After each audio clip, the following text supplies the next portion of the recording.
She's defective. She's a defective person. And we don't need another defective person as President of the United States. We just had that. I think that there has been a certain backward-thinking approach over the last several years, which is to suggest, to suggest that the measure of the strength of a leader is based on who you beat down, instead of what we know. The true measure of the strength of a leader is based on who you lift up. With less than 10 weeks remaining for the upcoming US presidential elections, the race to the White House is becoming extremely close. Vice President Kamala Harris is maintaining a narrow lead nationally over her Republican challenger, former President Donald Trump. These surveys were conducted after President Joe Biden's exit from the 2024 presidential race and after the Democratic convention, which happened in Chicago in the third week of August. Some of these polls have also been conducted after Trump managed to get two key endorsements, first from independent Robert F. Kennedy Jr., and then later Democrat-turned-Trump supporter Tulsi Gabbard. But neither endorsement seems to have been able to move the needle decisively in favor of Trump.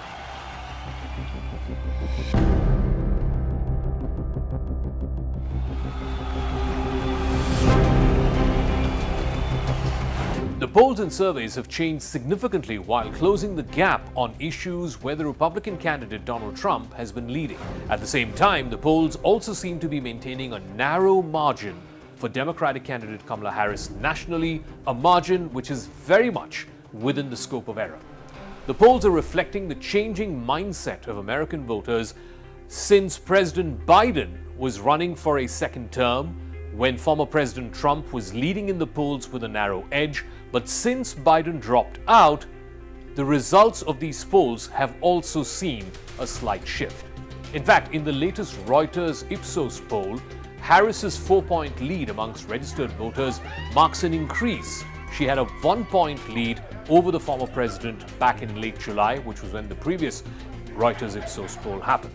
This latest poll, which was conducted by Reuters over an 8-day period ending last week, with a margin of 2 points, which is very much within the scope of error, shows Harris gaining support among two key demographics, women and Hispanic voters.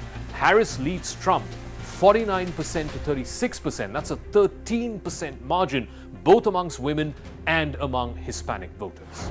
These are two key voting groups that Harris's campaign is going all in on for November.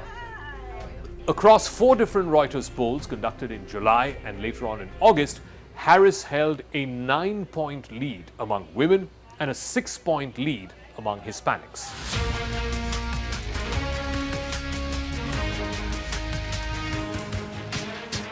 However, Trump remains ahead amongst white voters, particularly white men, with margins that are similar to those he held in July. Although his lead among voters who do not have a university degree has narrowed to 7 points in the latest survey, that is down from 14 points that it was in July. The latest Wall Street Journal poll shows Vice President Harris leading nationally with 48% of support of registered voters, and Trump remains at 47%. Another poll by Quinnipiac University shows Kamala Harris enjoying 49% support and Trump slightly behind at 48%. One outlier poll by Suffolk University in USA Today suggests that Kamala Harris is ahead with 48% support base, while Trump is left behind at 43%, while 9% are undecided voters. That is the only poll so far which has given a substantial lead nationally to Kamala Harris. This poll indicates that Harris's popularity is eclipsing Trump's earlier gains when Biden was his main challenger.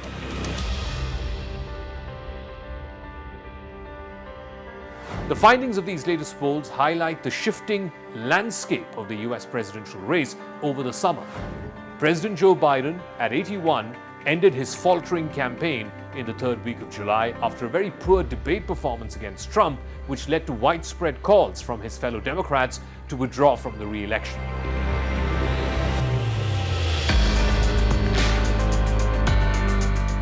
Since then, Harris took over. She became the Democratic candidate. She quickly managed to rally the support of both the party leadership and the rank and file. she's gained ground against Trump in both the national polls as well as, more importantly, in the critical swing states. While national surveys provide valuable insights into voter sentiments, the winner of the presidential race is ultimately decided by the state-by-state results of the Electoral College, and there, a few battleground states are likely to be decisive.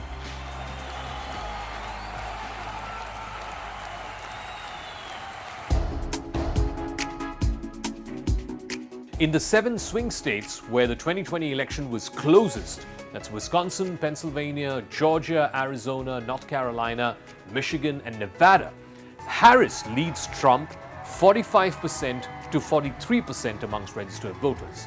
It's clear that running against Harris poses a greater challenge for Trump given the shift in these numbers, but certainly, like I said, the margin is very much within the scope of error, and therefore this is not a lead that is insurmountable between now and November. Meanwhile, according to a Fox News poll that was released last week, Harris now holds a lead over former President Trump in 3 out of the 4 key Sun Belt states. That's Georgia, Nevada, Arizona, but in North Carolina, it is Trump who is leading Harris by a percentage or so. So in these 3 states, that's Arizona, Georgia, Nevada, it is Harris who is leading with a 1-point advantage, 48% compared to Trump's 47%, whereas in North Carolina, it's almost a dead heat, but Trump has a slight advantage there. Now, since officially accepting the Democratic nomination last week, Harris has toured battleground states including Georgia and Pennsylvania multiple times. These are the 2 biggest states out of the 7 battleground states, and these are both states where Biden had won in 2020, but he was significantly losing support before ending his campaign in July.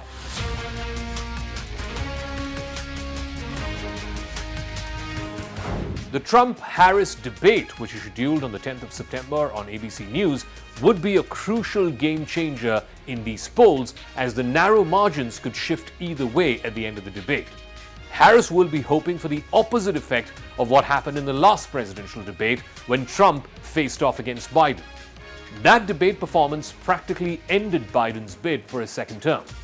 In this ABC debate coming up next week, Harris has framed this contest as one between a prosecutor and a felon, is hoping that this will be the final nail in Trump's re-election bid.